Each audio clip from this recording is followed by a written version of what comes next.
I might as well just get us started. And for anybody that doesn't know, this is Dr. Jaimie Borisoff, who has kindly agreed to do this presentation. He has a PhD and runs a research and innovation clinic or lab at BCIT. He's been involved in wheelchairs and wheelchair sport forever. I don't even know how long, but he has been around for a long time, and I know Jaimie from way back from playing hockey with him. And I've known Jaimie to always be trying to make things better in the wheelchair world with whatever gizmo is out there. So he developed a chair which went on the market for a while, which was called the Elevation. I had one. They were very good. And what they did was allow you to sit in your manual chair and go up about, I don't know, it was about 4 or 5 inches and down about 4 or 5 inches on demand, which was very cool. So he's also created this thing. I think you called it the Beast, yes. which won a contest, an international contest for a mobility wheelchair that could do multiple tests, multiple things, like they go up a spiral staircase. So with that, that's the best I can do for you, Jaimie. I've known you for a long time. I know you do what you can to make things better, and I will let you tell everybody else what you have found out over the years about power assist devices. Well, thanks, Duncan. That's a very nice intro. Appreciate that. I will tell you, if we have time at the end, I know we're going to be running short now. We can talk about the Cybathlon. I have a couple of slides, so we'll see how we do time-wise. And let's just jump right into it. I put this slide up for obviously a couple of reasons, just to acknowledge where we are at, Musqueam, Squamish, and Tsleil-Waututh nations, but also to point out that we live in a great city for power assist, and I use it all around my neighborhood, anyways, on the bike paths and otherwise. So I think it's just a really cool spot where we live in, where we can take advantage of these devices. I will also state here that this is just a really relatively short presentation on things that really I found. This isn't based on research. It's not based on a really, in-depth survey of what's out there. So I may miss things. And in the Q&A, let's point out devices that you guys like that I haven't been talking about. And finally, you need to talk to dealers and manufacturing reps to get more info about these things when you do want to buy them. The agenda is a quick overview. Then we'll jump into 3 different types of power assist devices, some other quirky little miscellaneous things that are out there or coming down the pipeline. And if we do have time, things that Duncan was talking about with our experiences with the Cybathlon. So quickly, why power assist? I guess, you know what, I'm gonna skip this because I think we all know why power assist. Aging with a disability, upper limb pain. And we can talk about that in Q&A if we want to. So what are 3 types of power assist devices? The front ones, the rear ones, and in the middle, the power assist wheels or papas. Those are 3 broad categories. There's other ones that maybe fit in between some of them, but that's how we think of them in my lab, and I think in the research community as well, in the clinical community. What are some factors to consider when you're thinking about power assist? Well, you got to think about the device. Is it portable? Is it not? What environment you're going to use it in? What activities do you want to do? Do you want to use it to commute, for instance, or do you want to just use it for general assistance around the house? And then, who you are, what's your user factors, what we call it, your strength, your dexterity, these sort of things. I'm just zipping through this because I think we all want to talk about the devices, and we can, and some of these other factors will kind of emerge as we talk about them as well. Things like, how do you control them? How do you install them? Are there traction issues? Are there maneuverability issues? Are there safety issues, which are very important to think about when you think about different power assist devices. Okay, let's get right into it and talk about the first category, probably the oldest category, the one that's been around the longest, at least clinically, and that's the papas, or push rim activated power assist wheels. Also joystick activated as well, depending on which brand you buy. And simply they replace your rear wheels, right? Let me just tell you a bit more about the two, I guess, broad distinctions. You can control it with a joystick, you can control it with your push rims, right? And most devices don't let you choose one or the other. You have to buy the joystick version or buy the push rim version typically. So you have to keep that in mind if you want to buy some of these things. So what are some of their features? Well, the push rim ones, they're the most intuitive to use. The push rims are sensed. They have switches in them or proportional sensing in them, which means you push, your push is amplified, right? They're great for starting and stopping. They're probably the most intuitive, most relatively easy to use, the most appropriate, I think, for how people move in their wheelchairs, what we call bouts of mobility, which are very short movements. So I go from my desk, I go to the bathroom, I go from the bathroom to the kitchen. I'm always stopping and starting. So these are the ones that are probably most suited for that type of activity, indoor activity, but also outdoors as well. But not for commuting, which we'll get into in a minute. What are some of the issues with them? Well, they're heavy. They're very difficult to put on and off, but they are portable. They are removable, so that is good. Often you want anti-tippers with them because the torque that goes through your push rims gets immediately amplified, and you can feel like you might be doing a wheelie a bit more than you want. So you either have to get used to them or be prepared for that. Yeah, so typically people use anti-tippers with them, so that is a drawback. Here's one example that I think is out of date because these are the old versions of both of them. These are products from Albert, which is also Invacare in North America. They have two broad categories of devices, the Emotion and the Twion.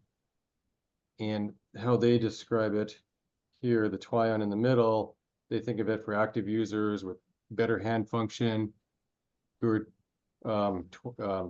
stability.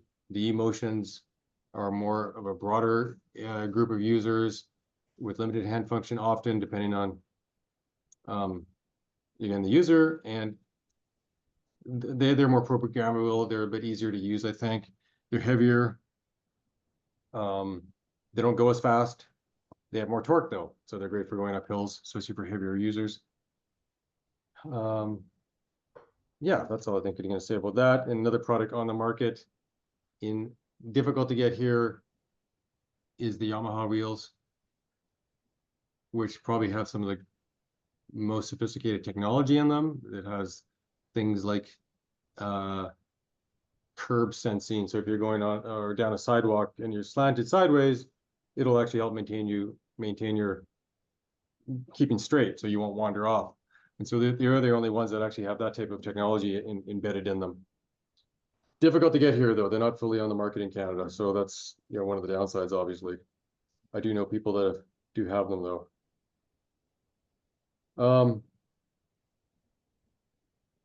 We're moving quickly through here. We're going to talk about the rear attachments, like the Smart Drive now. One neat thing about them, because they go attached to the back, you can put things at the front, like a freewheel. So that's really cool. They're very lightweight, they're very portable. They attach on and off quite easily. You can do wheelies with them if you don't have any tippers on, which means you can go up little bumps and little curbs and that sort of thing while using your power assist. The companies think of them as, not really compromising your chair setup at all, nothing really needed. And then you can take them on and off quite easily, leave them in your car, leave them at home when you want to. Pros and cons to doing that. I have this little, can you see my cursor when I do this? This bullet here, it says less helpful with short bouts of mobility. So they're not really great, right, for accelerating from a dead stop. You have to be kind of moving to get it working quite well. They have traction issues because it's just the weight of the device.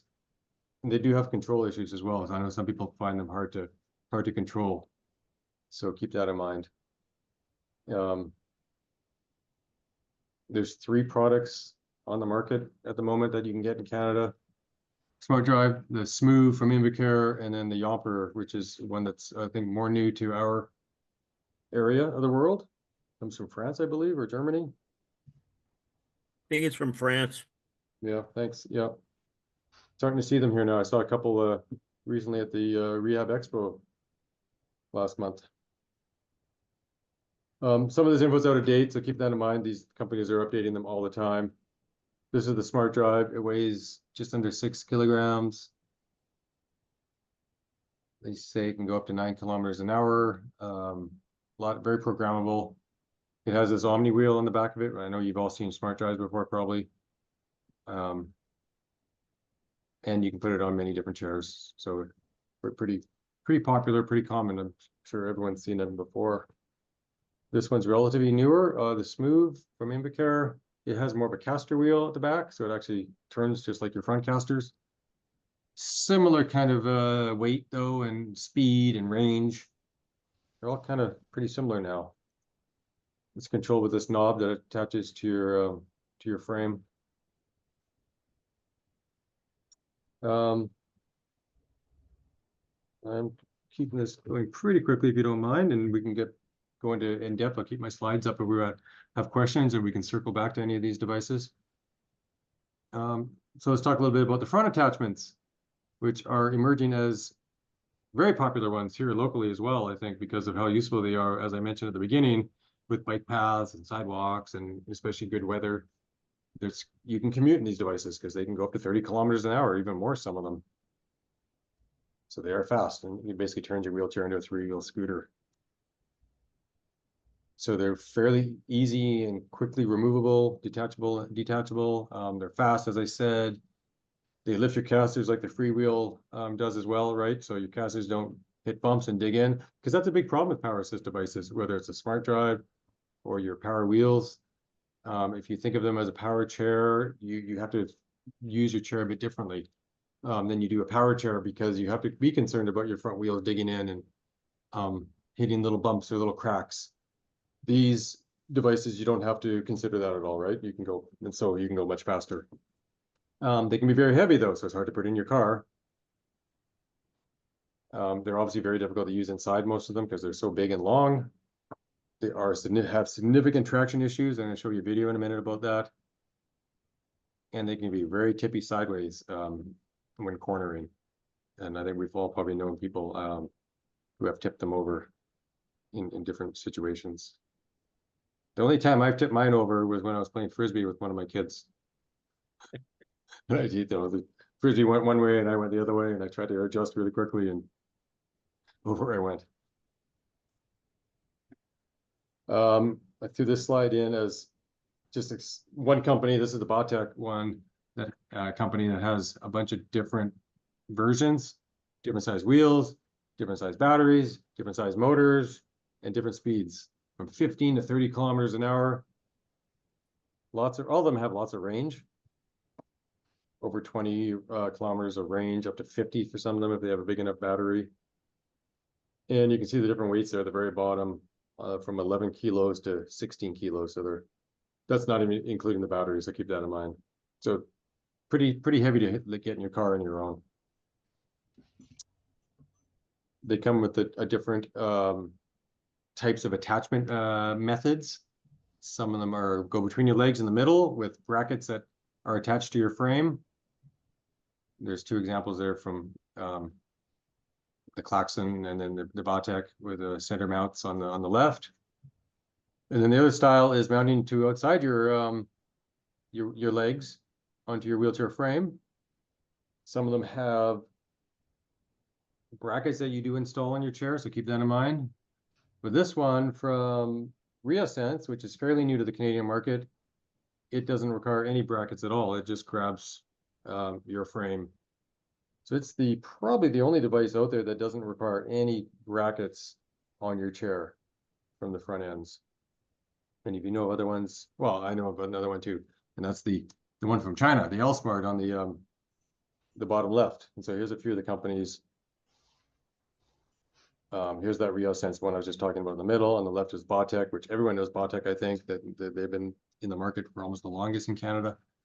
The Companion is a very small one. It's probably the most portable of all of them. And then here's this one from China called the L-Smart, which we see a lot of these around town as well. Several people have brought them in. People like James in the Okanagan and Daryl here in Lower Mainland are helping people buy these online directly. And the one claim to fame for these Chinese ones is they're about a tenth the cost Yeah. of these other ones. More difficult to attach and detach. Also do not require brackets. So a really good option from a cost standpoint if you don't have funding. Here's a picture, a very recent picture. This is one of our research partners in Manitoba, and they have a winter mobility course set up for testing different devices. And here's one from RealSense, which was a 20-inch wheel, a knobby wheel, almost one of the best devices you can think of for using it outside on trails and that sort of thing, but almost completely useless in slippery conditions still, just because there's not enough weight on the front end. Same thing can happen going up a steep hill. Here in the rain, you can still slip. And Or sand and gravel. Sand and gravel can do the same thing. Sand and gravel can do the same thing, especially if you want to use these on trails, because they are quite good on trails. They lift your casters up, right? You got a big wheel up front. You can certainly get into situations where it'll just slip going up a hill, even a moderately sized hill, depending on the what's on the ground. So it's something you really need to keep in mind.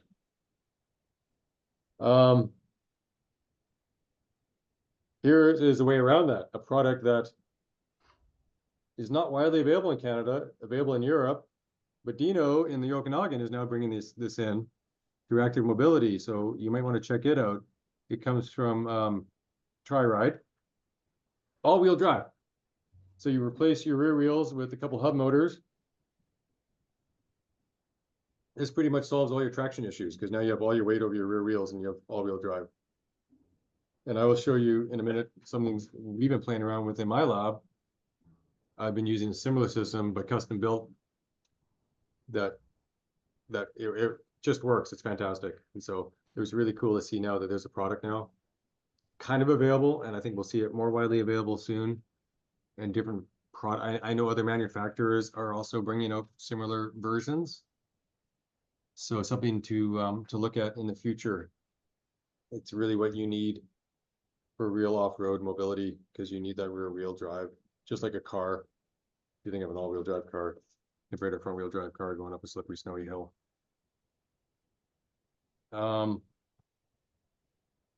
Here's a few other what I call miscellaneous devices.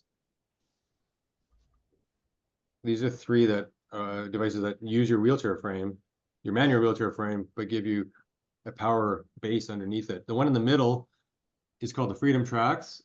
You can just wheel on it backwards, then you strap yourself in, and then it has tank treads underneath it. Very slow, very noisy, but super capable. It solves all the traction issues. You can take it all sorts of places. Not very portable, but it does work. And then the ones in the corners, the bottom corners, these are two brand new products that are probably not available in Canada at all yet. They've just been released in the US, as far as I know. And both of them are these bases, similar to one you might have seen a few years ago called the ZX1. It basically turns your manual chair into a power chair. In the case of the one on the left, you just wheel on or off it. The one on the right, you get out and you remove your rear wheels, put your frame onto this power base, and then get back in. So not quite as interchangeable, so to speak, but it then lets you, again, use your same seating, your cushion, your backrest, your frame, and now you're a power chair. And one interesting thing about these, and again, this is not based on research, it's not even based on my own experiences, just on what my intuition tells me. You'll have to be a little careful driving these things with front casters, because if you think of any power chair, it has big front casters, right? Because you're not like in our manual chairs that we keep our front end very light. We do a lot of wheelies, a lot of popping of the casters. When you're driving these things, your front casters may dig in occasionally and bring you to an abrupt stop. So something you need to consider. And here's two other things that are starting to emerge. One of them are power casters. I think you can buy them in the UK. You can probably order them online from Phoenix Instinct.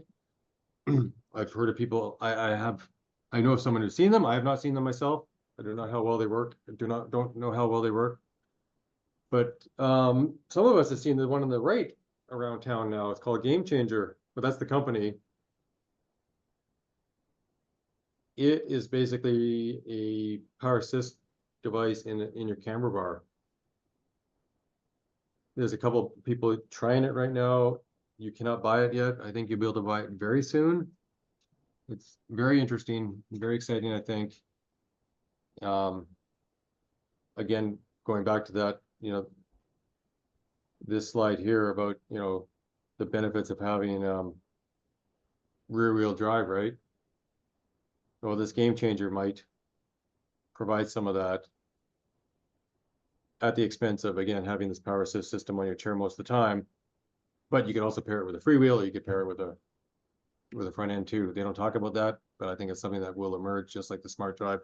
Nobody used the smart drive at the beginning with a freewheel, but then all of a sudden it started to become commonplace. Is that Jeff Scott's? Yes, initiative? Yeah. Jeff and Brent. That's pretty good. Then that's how their first devices will be released. I've tried that one. Yeah, what do you think? Oh, it's really, really good. What I'm looking for, though, is not quite, it's probably next in line. Yeah. Is something like the Game Changer, but that you can just turn it off, turn the power off so you have a manual chair. Yeah. Because what happens with this is when you turn it off, it's the axles are still engaged Right. to the motor, so you get drag. You can change the wheels.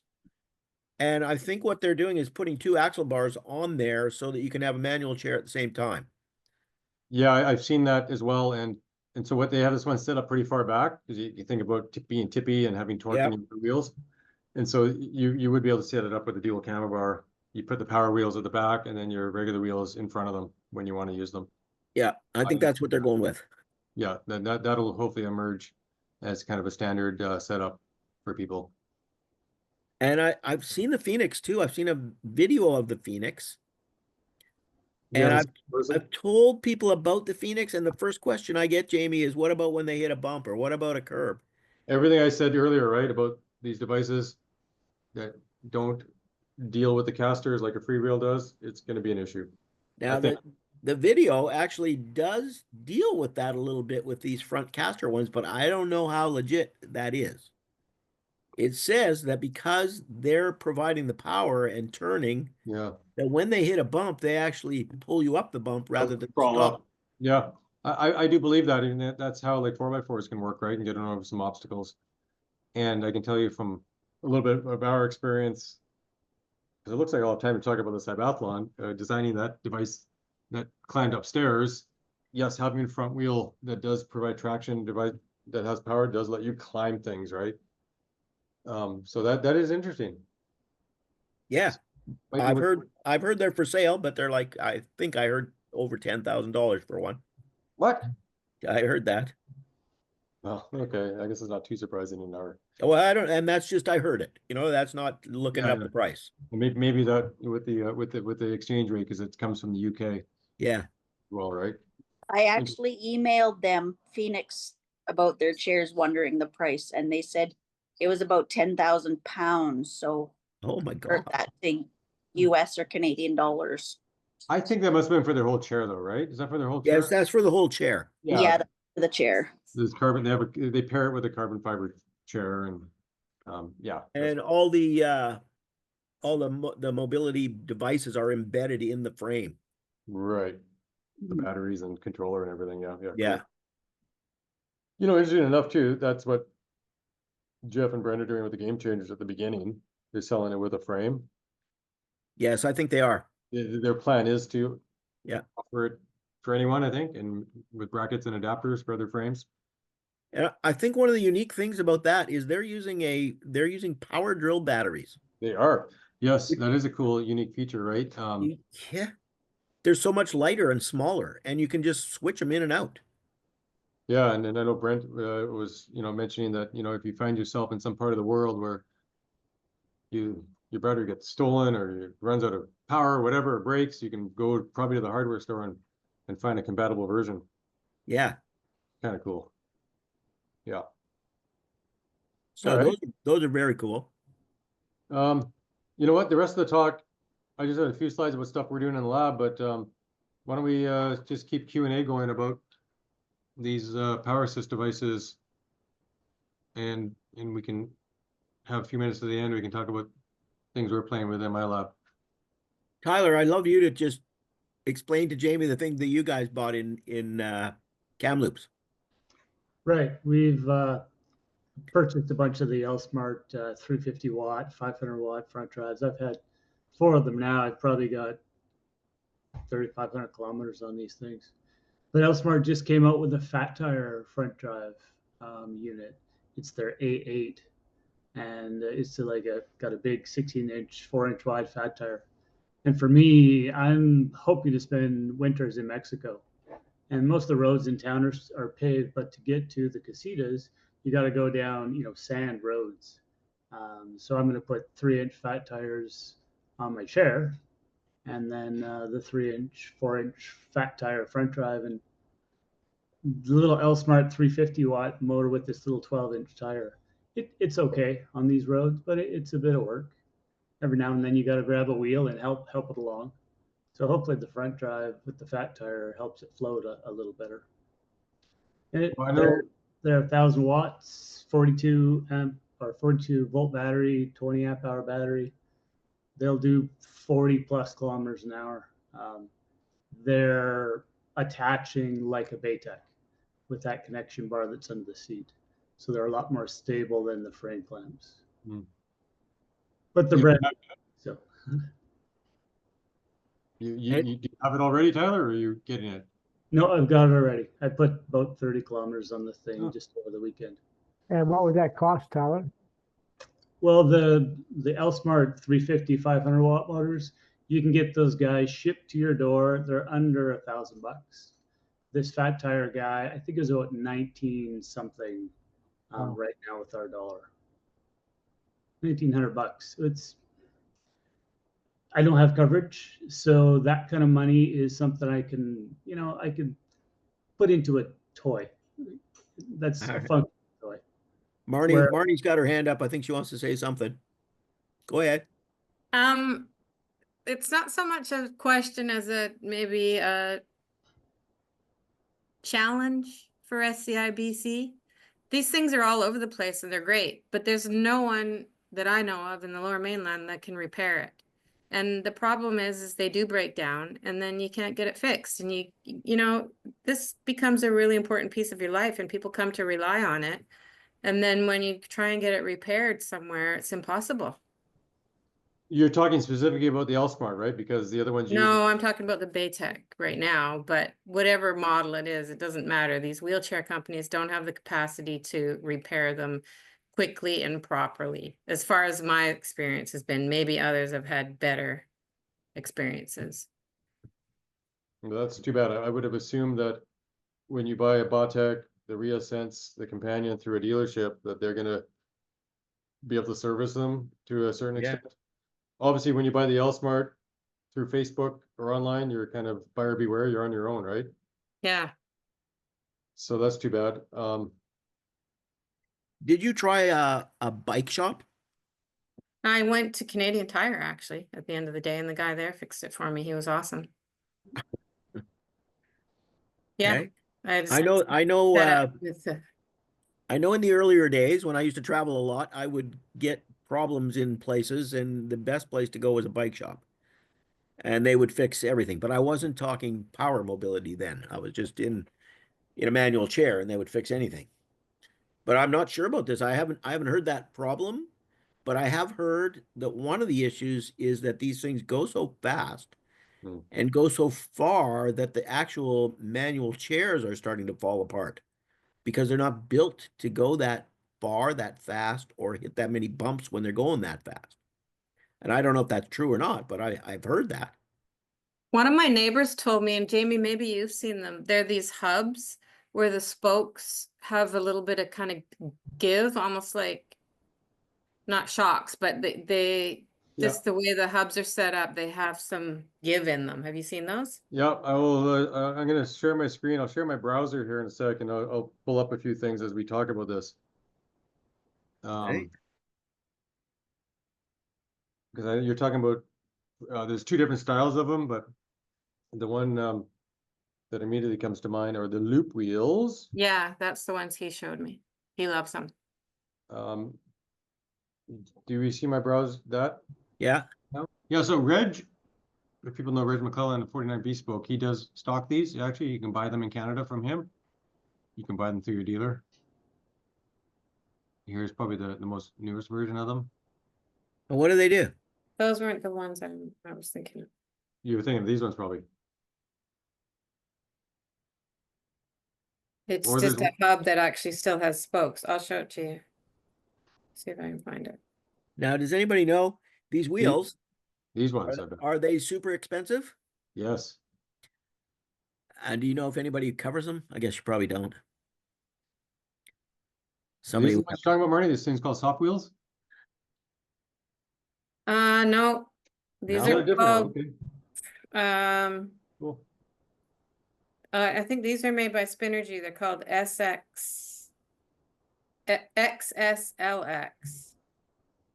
I don't know. Can you see my screen or my? No, can't see your screen, but I can, you can phone? try to share and I got multiple, so I think I can. I just stopped sharing. Now you try, Martin.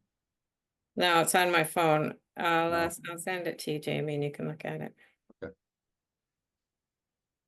Any other questions happening out there that people want to know? I mean, Jamie's done a really good job of going through most of them. Pretty I'm quick, really, though. I'm really glad he got to the game changer and the what was that one you call it? Z Tech or something, where you back onto it and it becomes a power chair. I mentioned the ZX1. I didn't put it in because it's not on the market anymore. I tried that one at one point. Yeah, I don't think you can get it anymore. It's off the market now, so I didn't include it. Okay, but there's other ones that are like it. I was just gonna say Yeah. one other thing about the Chinese model is that I couldn't hook it up because I didn't have good enough balance to lean forward and clip it onto my chair. I found that like maybe people with higher disabilities that don't have any kind of core function might find those more challenging to use than the other versions. I think that if you're gonna get one of these things, I think you have to test out what you can do with it before you buy it and make sure you can, because they're all very different. So what's interesting about this ReaSense company, Yeah. I'm not sure if you guys have seen this. There is a couple in town now. They have a power clamp system. Is that So is that all you the do is drive pause? up to it and you hit a sequence of buttons and it'll grab your chair and lift you up at the same time. Is that the pause? Yes, is the pause. Oh, okay. That I was wondering about. I was going to ask, have you seen the pause? Because I know that it's got the automatic clamp on thing. It has an automatic clamp on system now. Yep. And apparently apparently they have a quad version as well. They have so I didn't talk about that. And many of them have quad grips, right, with different ways to not obviously. So you can't use a thumb. You don't need to use a thumb lever, and so all kinds of good little adaptations for that. Yeah, you And don't it's have to be use a a really twist good, grip accelerator. You don't have to use a Yeah, thumb. yeah, They set yeah. your brakes up so you can hit them. Yeah, and I would say the pause people seem to be the ones with the most bells and whistles in that regard to make it as easy to use as possible. So that would solve what Marty just described completely. Yeah. Yeah, I've heard that too. I've heard that, and Baytech has one that's a quad version too, but I'm not sure how good it is. It's the same attachment mechanism, I believe. They just take care of the controls. What's the price range on those ones? The same as Botech, roughly. Is it? Yeah, they're Yeah. expensive. A lot, plus or Yeah. minus a bit. Jaimie, is that what it actually costs to build it? No, No. never Like does. what are I the mean, components actually worth? I don't know, but I mean, well, I guess it's probably similar to what this Chinese version is, right? Except much higher quality. Many people have broken the Chinese version too, right? They all Yeah. smart. So keep that in mind. As you mentioned, the other ones break as well. In there's different parts of it break compared to. You can break the frame of the Chinese version. I've seen people do that. The bar that attaches, like. I broke it twice. Yeah, so there you go. So that's you got to think of these as semi-disposable in a lot of ways, right? Or or being very handy about fixing them. One of the things that I've shown the guys quads here that are using these Chinese guys, they flip the brake over to the opposite side. So they just push into it with their palm rather than squeeze it to the bar, if Yeah. that makes sense. Yeah. And the other thing is there's like it's kind of like a motorcycle, a gas motorcycle flipper that you put on the throttle, and it gives like a little plate that goes under your palm. And so our quad friends can just push the heel of their hand into this flipper that rotates the throttle. And they don't have to have that grip strength to twist it. They're like $10 on Amazon, and they just go around the existing throttle. Oh. Super cheap, super easy way to adapt these guys, and it's not specialty stuff. And I think, Marnie, in the long run, these companies that are selling these things are going to have to get better at repairing them, because all sorts of people are going to come back to them, and eventually they're going to start complaining a lot. This is what happens. Something new comes on the market, and after a while they've got to fix them. But it hasn't happened yet. I understand it hasn't happened yet. Actually, one comment I guess I'd like to add. So because we use these things for mobility, people like to travel with these things and go on planes. And the lithium battery on an airplane is a problem. And there's a limit to what you can bring on a plane. And it's based on voltage multiplied by amp hours, and you get watt hours. And there's a maximum that the airlines will allow you to fly with. So that L-Smart one, for example, is a 36-volt battery. You have to bring an 8 amp hour battery, which gives you the allowable watt hours. And if you get on a plane and they check it, they could just say this thing cannot come, and you cannot continue on your flight, even if it's a connecting flight, say out of Calgary. You would have to leave it behind. So you do need to do your research on that kind of stuff. We never got checked, and we've traveled with them 3 or 4 times, and we've always had a letter, but no one's ever checked it. With your BOTEC? Yeah. Yeah, almost certainly your BOTEC would not be compliant. It's hit and miss. Yep. A friend here got to the airport. They hit his chair, his front drive, brought the battery into the carry-on department, and the pilot came up and looked at the battery and said, "This can't fly. It's too big," and they had to leave it behind. And I've been checked hit and miss on flights from here to Mexico or wherever. Sometimes they look, sometimes they want it removed, sometimes they don't even know the difference. It's new. Is So I there a think they're container you can get to put them in? not that I'm aware of. I was going to ask the same thing, because a lot of times when you put them in something and check them in, they won't check. Yeah, the battery's got to go in the carry-on department. What do they That's do one with of the- smart drives? Does anybody know what they do with smart drives? I believe smart drives have a medical device compliant battery. Okay. Yeah, they do. Yeah, so they're fine. And because, as Tyler said, there's a number that you have to be underneath, Yeah. and you can probably look at the smart drive and it'll say it has like 280 watt hours or whatever it is, and that'll be compliant then for flying. Okay. I had heard somebody told me that they weren't allowed to take their smart drive on, but you never know at the airports what's going to happen. Yeah. So the bike, interesting enough, I mean, this is something that we will see more products emerging. I think the bike industry deals with this as well, e-bikes now. And there are compliant e-bike batteries that you can fly with, and we have a bunch in our lab here, and we build all our devices around them. So when we took our device to Switzerland to compete in that competition, we flew with all the batteries ourselves. We actually shipped the device by itself in a container, and we took the batteries on the plane with us, and we had probably like 3 times the number of batteries that any of the BOTEC would have. We had an enormous amount of batteries, but they were all little tiny pieces, and then you put them all together when you get there. And I'll share my screen with one of our devices that I've played with and built over the years, that have done the same thing, and I'll show you proof of flight. Can you see this beach? Yeah. That is not a Canadian beach. No. That is Hawaii, and you'll see me coming here on this wheelchair, which is my wheelchair. We're just with, again, all-wheel drive, 3-wheel drive. Okay. Let me skip forward. So, and that's a very sandy beach. You have It to looks keep very up the speed. It was flat. No, I can stop and start. You can stop and start. That's pretty awesome. And I flew a plane with those, and that's an enormous amount of battery on it, but they're all compliant, flight compliant batteries. So Can you show us, I know we got about 10 minutes left, but can you show us a little bit about the competition yep, and the beast? yep. I'd love to see it. Did The it? beast. Can you see this video? Yeah. I was going to go right into a video, and I'll talk about it while it's playing. So the Cybathlon is an assistive technology Olympiad. It happens every 4 years in Switzerland. We entered the race called the Wheelchair Race.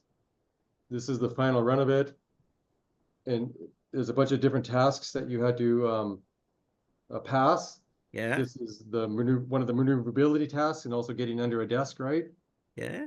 So we're designing this device from the ground up to do all these different things. In this case, getting under a table, right?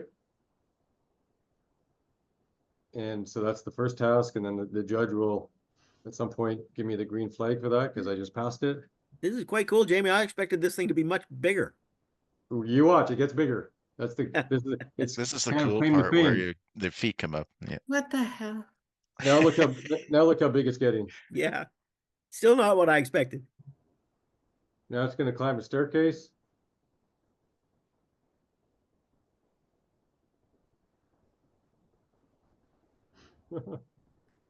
Nice stickers. You like those? Yeah. Yeah. Good We got great- marketing. We got great press. BCIT has been very happy with the amount of media they've gotten from this. I imagine if you were a quad or something, you just have a chest strap and this would still be okay. I have, like, we call it our clamshell, so I'm completely, like, I have this clamshell around me. Okay. So what am I doing now? Oh, this one is interesting. It had there was 2 manipulation tasks. So everybody had these fancy robot arms. You can see one in the background. Someone's lifting a robot arm. We had our legs going up and down, so I had the crazy idea, like, why don't I put a claw on the end of my foot? Because my leg is going up and down, and I could pick a bottle up. And so that's what this task was, about picking a bottle up off the ground, 1.5 kilograms, 1.5 liter bottle of water. So we did things a lot differently than anyone else. You won this thing, didn't you? Yeah, and this is the winning race. You can see the guy. Are you going against the other guy? Is this like a heads up? Is that a time thing or what? It's only timed. He's 30 seconds ahead of me, actually. So this is a very steep sideways, canted thing that's steep enough that in our manual chairs we would tip over sideways. Okay. That was the third task. This is the height task. You have to go up 30 centimeters, so just over 12 inches. And so as Duncan mentioned about the elevation wheelchair, this was an easy one for us because we knew how to do this one. We know how to make wheelchair seats go up and down. 12 inches though, that's a bit much. 12 inches is more than power chairs usually go 10 inches in North America. Yeah. With the standard elevation seat package. So it was a bit higher than that. And then do you have to go under too? Yeah, and so it's just demonstrating that you have 12 inches of range. Okay. This is another maneuverability task. So these robots are kind of simulating people around tables, and you just have to not hit them. So you have to be maneuverable again. Like you can't have this giant thing, because you have to be able to sneak through things. And here's the hardest task, and we were the only ones that even attempted it. It's the curved staircase. And for those of you that have used the front ends or drive hand cycles, you know about the pros and cons of tipping this with 3-wheel devices. Yeah. Well, going up hills, you're not tippy at all on a 3-wheel device. It's actually, I'm not at all concerned about going up. You see, like I'm kind of like, whoa, I'm kind of tippy, but it's not really that tippy going up. But coming down, it's super tippy. Did they touch you? No. No, They're this only is allowed the to first- touch you if you're wiping out, right? So if I Why just don't go you off just this go thing right now, fast and rip down? I would I would tip over right now if I just went off it. So what I'm gonna do Oh, is because it's curved enough, like I wouldn't come up, I'm gonna square up now. okay. So I go down each step kind of perpendicular, Yeah, like you would go off a curb, right? yeah. And the one with this three-wheel device, I can kind of keep the back wheels kind of locked. And then Did I you can just practice scrub that it at home around. before you went? We practiced lots of times, yeah. How many times you fall over? I never did, but Rory, my engineer, who was kind of the test pilot, he fell over a couple times. That's awesome. This one is, the other leg is now an arm, and this is the open and close the door task.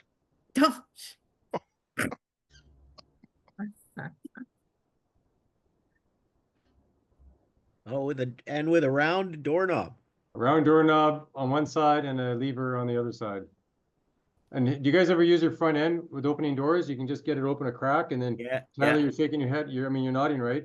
Yeah. And we hadn't planned to do the door task until I was at home one day playing around with my front end, and again, leaning forward, open my door just a crack, but then grab it with the front wheel and back it up, and you can just open it, right? And so I was like, Yeah. okay, we can do this with our front end. We just have to figure out a few other things, and so that was a fun kind of a creative thing to do, is how to close it now. Watch this. This is funny. Oh, I was wondering how you were going to do that. And then it just kind of rips off at the end and snaps back. Almost hit me in the head once during practice. This is amazing, Jaimie. Yeah, it's So pretty cool. That's 8 tasks we've just passed so far, and there's just 2 left. What is this? This is just a rough road one, bumpy road. This one's pretty easy for all-wheel drive. Why did you put your feet up? Was there a reason, just for stability? No, just so my footrest is low enough that I would hit the bumps. Oh, okay. Yeah. And this is an 8-inch barrier or threshold or whatever they call it. It was a bit tricky for most teams. It wasn't really hard for us at all. That's it. We won. So the guy on the other side didn't quit at some He- point, or? He skipped 2 tasks. Are these Okay. guys all the guys that built it that have the blue shirts on with you? Yeah. Yeah, that's cool. One of our students. I just shook the hand of the reps. He has a blue shirt on too, but he's not part of our team. But the other 4 guys are all part of our BCIT team. And He you looks got, pretty happy. The ref looks pretty happy. Well, he got the rep the winning run. Yeah. And Where's this is this the guy two- from? This is the 2-time defending champion in this race from Switzerland, and we just crushed him. It was pretty cool. Does he actually have a disability too? Yeah. Oh, Yeah. cool. Oh, he's Yeah, got a different, he's Part of totally the different machine. totally different way to do it, and part of the race rules are you have to have a disability, you have to have a pilot, right? That's, you had to go through a medical certification and get a doctor's note and that sort of thing. That I'm a real wheelchair user with a disability that makes sense. And yeah, so that was a wheelchair race. There was 8 different events. There was like a prosthetic leg, prosthetic hand, blind navigation, exoskeleton race, and a few others. And so we entered the wheelchair race, and yeah, super fun. So out of that, are there things that you're thinking of that would be commercially viable based on that chair? So that was kind of the goal. Was interesting enough was to go in and think about a manual chair, because you look at our device, it is kind of a manual chair with a front end, Yeah. right, in terms of its form factor. And when we started down the road communicating with the Swiss organizers, and I had a Botec front end on, and we're saying this is kind of what we want to do, and said, well, you can't do that because everybody you can't have input into the control of your device, like muscular input, like moving your wheels with your hands or driving it with your arms, right? It has to be Okay. all kind of a joystick driven control system, right? And so we designed a front end, what we call a steer by wire front end, because we kept that kind of ethos, you so to speak, that theme, right, of having it kind of looks like a front end, but that handlebar is not connected to anything other than electrical circuits and measurement devices. So there's no right, it's not like a regular front end with a mechanical linkage.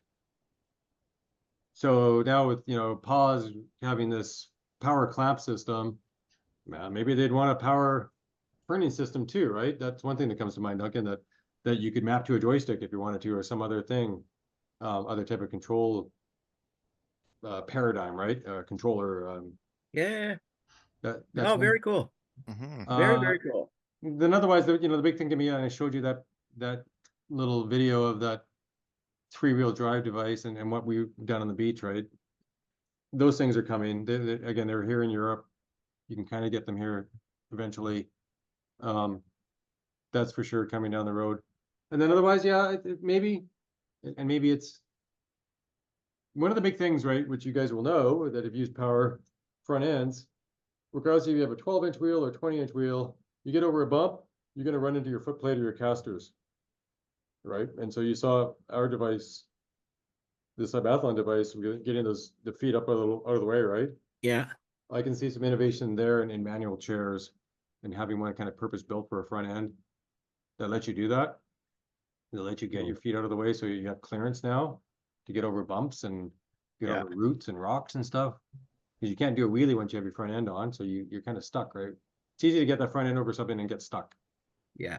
The Um, key- And the one advantage that I see from the game changer thing is power chairs, traditional power chairs, they weigh a ton. mhm. Like they weigh, 300 pounds, some of them, and it affects your social life in a way, because if you're going to places where people used to lift you up the stairs because you only weighed 200 pounds with your chair or whatever, you now weigh 500 pounds. Or even if they put like Yeah. wood slats out for you to wheel up 2 stairs or something all the time, those wood slats won't hold these power chairs because they weigh too much. Well, that's the beauty of all the power assist devices, whether the smart drive or the front ends or Yeah, you whatever, can right? take them off or leave them on. It's Yeah. all sorts. It's very, very, and I And- don't think people think about the social implications very often.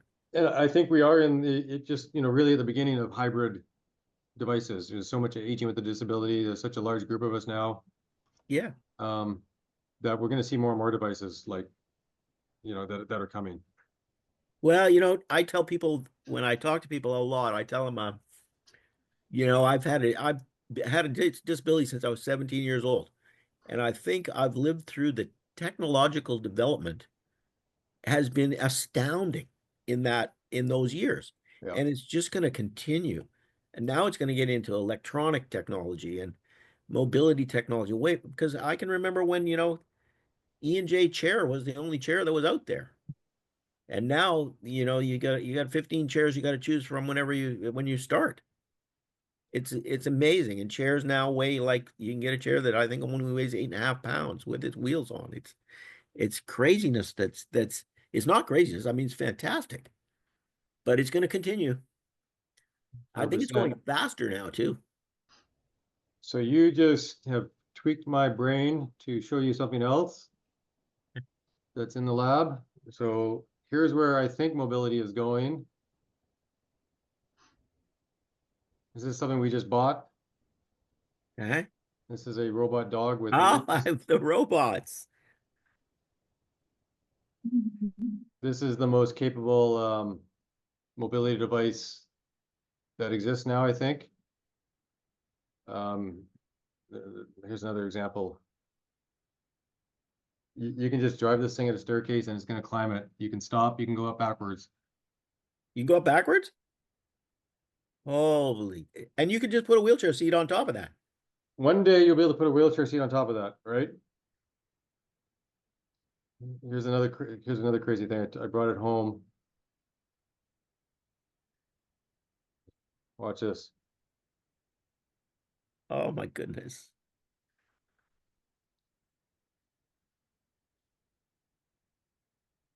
Isn't that I crazy? think, just as an interruption to everything, I think everybody on here should know that we are seeing stuff that a lot of other people will not see for many, many years, because Jaimie is at the forefront of it all. So I get to play. I got a fun job. we're getting a sneak preview of stuff to come. It's insane. what This is can do. amazing. This is Yeah. absolutely astounding. Oh, And there's the guy operating it, one of my engineers, and it's fine. It hit its front feet and kept going. There's no control. It's just it's all built into it, right? yeah. Is it Amazing. figuring out how to climb that chair on its own? Or are you doing individual leg inputs? That's right. It just has a program that's kind of figures it out. Pretty crazy, eh? Yeah, that is insane. Did I show? Mako the robot dog. Well, can you imagine what that's going to do for people, though? Won't have to build ramps anymore. No accessibility stuff. No, we won't have any problems. No. So Looks this like is a something Chinese on front company. is moving. Does it bark? Yeah. Yeah, that's a LiDAR system. There's a little radar. Oh, okay. Yeah. So this one weighs 18 kilograms. It can probably carry 8 kilos. Yeah. It comes from a Chinese company called Unitree. They have a big brother to it that weighs like 80 kilograms and can carry 40 kilograms continuously. And you can put 100 kilos on it apparently for short periods of time. And there's a video on the internet if you want to go search for this, that you'll see one of their engineers riding it. It's that strong already. Yeah. It's going to be super dangerous right now. Like I Yeah, put Carrie. I got mad at me. I put a couple holes in our drywall because those knees at the back. I rammed it into our drywall and put a couple holes in it. The big powerful one, it would probably take your hand off if like in one of the joints, like where there's pinch points and stuff. It's so powerful. Yeah. I was thinking, There's As- a lot of work to do. with all the power assist devices that are out there, I know that going down hills is a major attraction to some power assist stuff because they'll slow down automatically. You won't have to hold on to your wheels to go down a hill, which is pretty major for some people. And the other thing is, do any of them have like a resistance sensor? Because like a power chair will not stop unless you stop it. Yeah. So if you're like you're unaware of where your foot is or something and you're running into something, it's gonna just crush your foot. Yes. It won't stop because it feels resistance. All right, is anybody looking at those kinds of things to input into these things? Well, there are obstacle avoidance systems for power chairs now. Really? Yeah. There's two different ones I can think of that are kind of add-on systems. Yeah. So there's more of that happening. There's gonna be more autonomy happening with power chairs, so you cannot drive it off a curb sideways, for instance, or down a Yes, staircase by there's all sorts of accident. things. People die from this all the time, right? Especially as you age, and there's some dementia element as well, and different disabilities, right, with cognitive impairments as well. So that's in the works. Like self-driving cars, it's going to take a lot longer than people think to be fully out Yeah. there. But as I said, right now you can get a couple of systems for stopping your chair, especially going backwards. I know that you can do obstacle avoidance, just like your modern cars have now too, right? Yeah. So Jaimie, thank you very, very much. Good to see you, Jaimie. Welcome. Thanks. You're way ahead of things.